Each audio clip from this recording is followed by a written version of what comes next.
Hey, what's up, YouTube? It's the TheRookYGO here. Here, you guys, with a ninth place deck profile from the Greenville, South Carolina regional that happened this past weekend. I took Fiendsmith Ryziel, and yes, for those of you who are wondering, I do play advanced format Yu-Gi-Oh. I recently got back into advanced format a couple months ago when Legacy of Destruction came out. And yes, I also got ninth place, which means I bubbled this regional. Now, am I upset? No, because getting ninth place was a lot higher than what I expected. Like going into this tournament, I had an expectation.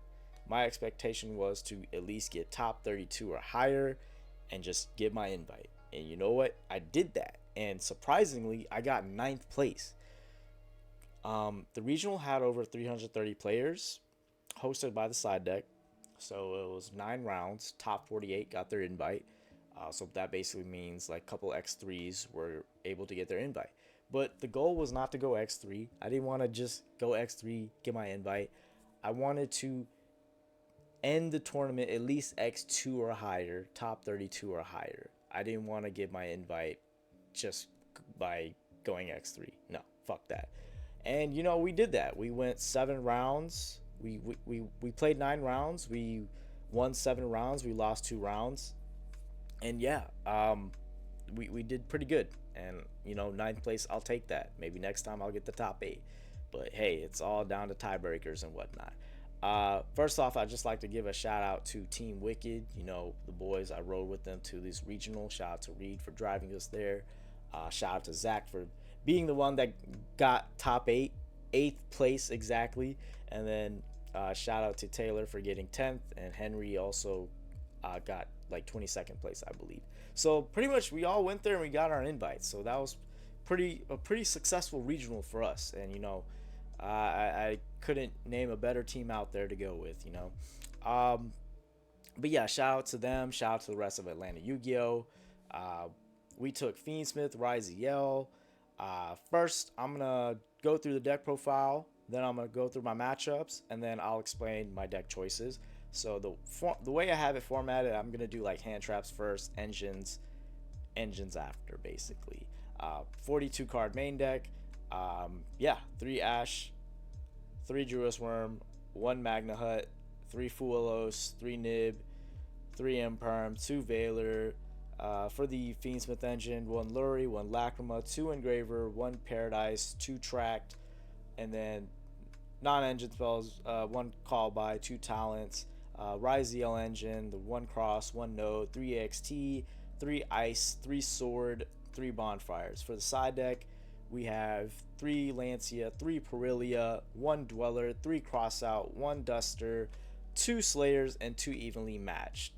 Extra deck, 1 Desiree, 1 Princess, 1 Chaos Angel, 1 DDD Wave King High Caesar, 1 Exciton Knight, 1 Aggregator, 2 Detonator, 1 Duo Drive, 1 Typhon, 1 Agnum Day, 2 Requiem, 1 Sequence, and 1 Moon. Um, yeah, that's the 42 right there. As for my matchup, so 9 rounds of Swiss. Round one, I played against Malice, 2-1. I lost game one. I only opened Fiendsmith combo. He was able to full combo me, and he just got that game. Game two and three, I just overpowered him. I just had the full combo myself, and I saw my side deck cards, and I just overtook game two and three. Round two, I played against like a Cash Tier stun deck. Um, Nothing much to say about that. It was kind of a quick 2-0. No disrespect to my opponent. And I think game two, he went first. He set 4 back row, and I draw for turn Harpy's Feather Duster. And I'm sorry. Round three, I played against another Malice deck. Lost game one. It's very hard to beat Malice, like when they have like full combo. Uh, and then game two, three, once the Lancias came in, the games got easier, and I was able to just OTK him. Round four, my first loss of the day, I played against Malice again. Game one, I had full combo. I won that game. Game two and three, it was kind of hard for me to win because I didn't really see my side cards, and honestly, he just kind of overpowered me last two games. It's unfortunate, but it's whatever. Round 5, I played against another Malice. I lost again 1-2. I cooked him game 1, open full combo. However, game 2, I couldn't win. I didn't have enough to win because he had a lot of combo.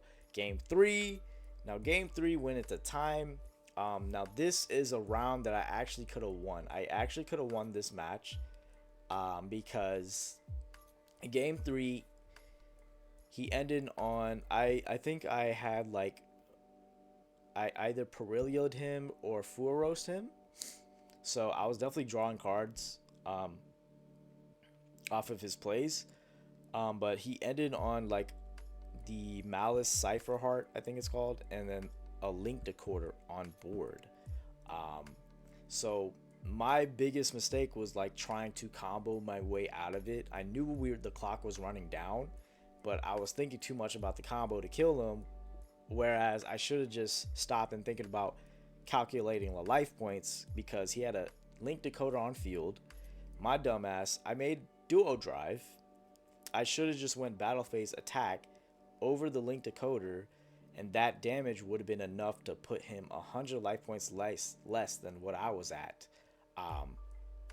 And that would have just won me in time. But I didn't do that.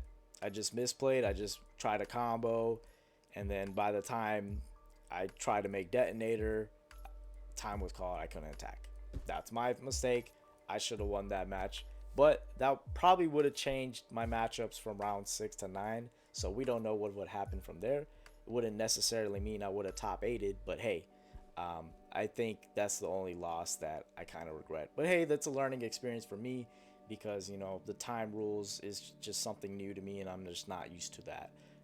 But we're getting better at it slowly but surely because there was 2 other games that went into time after round 5 and I won those matches. So that was pretty cool. Round 6, I played the Fiendsmith Mirror. He cooked me game 1. He had like double Full Roast. I was like, what the hell, dude? Game 2, I did the Agnum Day combo where I just OTK'd him. Game 3, it went into time. Going second, he had like a Necroquip, Duo Drive, and maybe a Detonator. I had like a Harpy's Feather Duster. I had like a Bestial Druisworm on the field, so I dustered him. I was able to make Chaos Angel with Lacrima and Druisworm, so it was unaffected by activated effects, and it couldn't be destroyed by battle. I was able to out like his Princess, and I got rid of his Detonator with Druisworm, and then I was able to attack over his Duo Drive for 800 damage, and that was enough to win me the match because it went into time and he couldn't out the Chaos Angel. So that was pretty clutch. Round 7, I played against Fiendsmith Malice. Game 1, I went full combo and he just scooped. So I didn't know what he was playing. Game 2, he did Fiendsmith combo. I was like, okay, cool. And then I saw Malice White Rabbit. I was like, oh shit. I think I lost that game because he just had too much combo going on. Game 3, it went down to the wire. This is where the second Requiem came up because everybody's on Bestials and they're gonna do their best to Bestial away your Requiem. That's why we decided to play Requiem, 2 Requiems for this fight. And I was able to win in time because I played the second Requiem and I just was able to put enough damage to win the match. Round 8, I played against Castor Malice. 2-0. Game 1, he saw mostly Castor cards and I was able to nib him and just proceed to kill him. And then game 2, I opened like Perilia, either double Perilia, I think. No, I just opened Perilia and I was able to like draw 3 cards off him and I just cracked him back basically. Round 9, I played against another Malice. Game 1, I misplayed. I made Caesar, I made Duo Drive, but I made Duo Drive with no follow-up, so the Duo Drive had to go off for me to get a follow-up. My stupid ass should have just made Caesar and Detonator, not just go for the Duo Drive because I knew I didn't have follow-up. But what happened, he impermed the Duo Drive, like shit, okay, well I'm just ending on Caesar and Duo Drive and that's not going to do anything, and I just lost that game. But game 2, Opened the same combo. This time I ended on Caesar and Detonator, and I had Lancia in hand. And on the start of his turn, I go Lancia. He scoops. It was that easy. Game 3, he went first. I had Nib. I nibbed him at the right moment. Um, and from there, I cracked him back. I just went full combo and just OTK'd him. So that's how my tournament went. 7 wins, 2 losses. One of the losses could have actually been a win, but hey, I don't care. By round 5, I was X2, so I was very upset. I didn't think I would make it this far, but hey, we from round 6 to 9, we went 4-0, and we're just proud to be here. I did better than the rest of the people in Atlanta Yu-Gi-Oh, and like out of 300 players to hit 9th place, I'll take that. Couple of my decisions, I opted to play the 4 Bystials for this event because obviously I expected to play against the mirror match a lot, which I didn't really. Maybe like 2 Ryziel variants, but it's like it's still very cracked in those deck against those decks because like Judas Worm, you can target any of the light Ryziels, you can target Aggregator. It's just very good because Judas Worm can out Detonator on its own. There's so many times where I just summoned Judas Worm on them and then Battle Phase attacked into Detonator and just got rid of it. But yeah, it's also good against the Fiendsmith cards. You banish Engraver. Most of the time you want to banish their Requiem because most players are only on Requiem, 1 Requiem. Just because the extra deck is so tight, a lot of people like to take out, they don't want to sacrifice maybe their SP or Typhon or whatnot. So most players are on 1 Requiem, but that's why we opted to play the 2 Requiem because there's a lot of people playing Bystials. And so I'm kind of glad I went with this ratio. Nothing explained here. 3 Force, Crack, 3 Nib, 3 Imperm. Nothing to explain there. But we opted to cut Veiler down to 2 because I think it's like one of the subpar of all the hand traps. It's the only hand trap you can really only use on your opponent's turn. And it's definitely susceptible to talents. So in the future we may just cut Veiler in general because they can also Bystial this too. A lot of people are saying to try Forbidden Chalice out, and so I may try that. As for the Fiendsmith engine, we're only playing 2 Engraver because we only have 2. I can honestly buy a 3rd, but I was like, I don't feel like it. We were rocking with 2, and honestly 2 was working fine. If anything, you should definitely play the 2 tracked.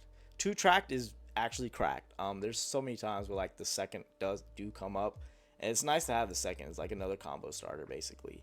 The non-engine, the 1 call by, and the double talents. I'm very happy that I mained this because this card put in work all day. 2 talents. I didn't see talents that often. Maybe once.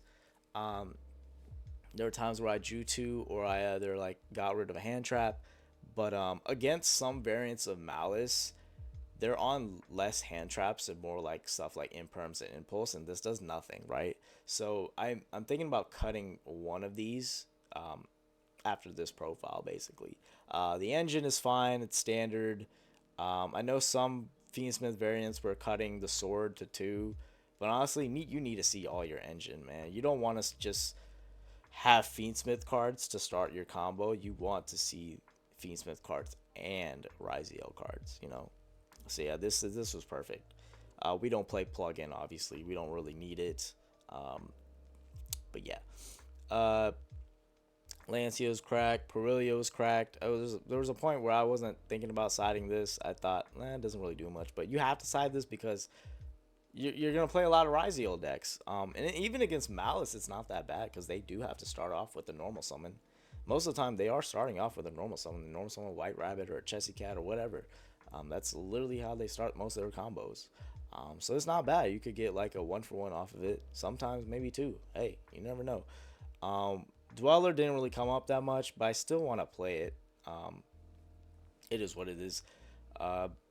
Yeah, everything else is good. I cut 1 Slayer for the Duster, and obviously Duster's just good for like the rogue decks, and even against the Ryziel, pure Ryziel, because they side in a lot of traps going first. So you just cook them when you have Duster, and you just sweep their board away. And then I guess 2 Slayer was fine. I think didn't have a problem with 2. I think 2 was fine.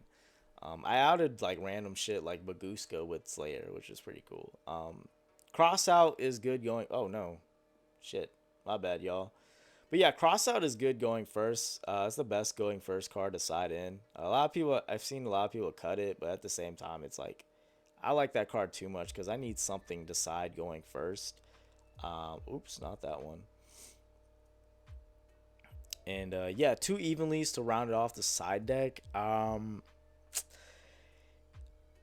I like this at locals because against Malice it kind of cooked them because they would have a board with back row even against the pure Ryziel matchup. Like they would have back row and Ryziel cards, but at the same time it was kind of mid. It didn't do anything at the regional, so I'm definitely gonna cut this card. This card was cheeks, unfortunately. Um, I'd probably play more going first cards because this was like kind of my only going first card throughout the tournament. And I was doing some awkward shit where I didn't have enough cards to side, so I was like, you know what, I'll just side in some going second cards just in case. Because this format is kind of like an interactive format where it's like you're not necessarily going to die on the first turn or second turn. You do have some passes of play here, so it's not entirely bad to side in a going second card going first, you know. But yeah, I think I'm gonna cut these for like strikes or something like that. As for the extra deck was great. I really had no complaints. The double Requiem is the main talking point here. We decided to play the double Requiem because again it's nothing but bestial. It's a bestial meta right now. So once your Requiem gets banished, your Fiendsmith engine is kind of just mid. It can't do anything. You can't make Desiree. You can't make Sequence or Desiree. You're kind of just stuck without that Requiem. But playing two catches them off guard and actually won me my round 7 matchup. But yeah, I'm kind of glad I played the 7th. Also, Moon was a card we were thinking about cutting. But Moon comes up so many times. Like, there's so many instances where you have, like, a nib on your board because you nibbed your opponent. And you draw into, like, a Sword Ryziel. And basically, you can link those off to make Fiendsmith combo, basically. So that's pretty good. But yeah, MVP, I would say, would be Chaos Angel. Because I played, like, 4 Bestials, there were so many times where I just went Lacrima or, like, any level 4... level 4 light Ryziel monster with a Druis Worm or Magna Hut, and I'd make this like basically indestructible, unaffected by activated effects, and could it be destroyed by battle. Literally won me so many games because they couldn't out it. But yeah, Agnum Day came up once. You definitely have to play this to out Chaos Angel because everybody's literally playing Chaos Angel in this deck. So I would not play this. Like, you need an out to Chaos Angel, and this is like one of your only outs. Other than that, I have no complaints about the main deck. I think after this regional, I made some changes. I'm gonna cut the talents. Main board is gonna stay pretty much the same. I'm gonna try out Chaos Hunter in the side, and I'm gonna try out the strikes. I'm also gonna main deck the Dweller. Typhon gets cut because honestly, Typhon, it comes up. It doesn't really win me the game though. Like, it's good in the mirror match, but as soon as you summon Typhon, you're just done. You're kind of locked out of the rest of your plays for the turn, but you really want to go Fiendsmith combo and fuck your opponent up. Most of the time, I go Fiendsmith combo going second. I just try to make Chaos Angel with a Druis Worm so I can banish something on their field and use Druis Worm to banish something, or send another monster on the field to the graveyard. It's like a nice little 2-for-1, basically. But yeah, that's it for this deck profile. Hope you guys enjoyed it. I had a blast at this regional. Thank you guys for watching. I'll post the in-person deck profile soon. I'll post that first, and then I'll post this discussion video right after. Thank you guys. Subscribe to my channel. Shout out to Atlanta Yu-Gi-Oh! Shout out to Team Wicked. I have their link in the description below. Peace out, y'all.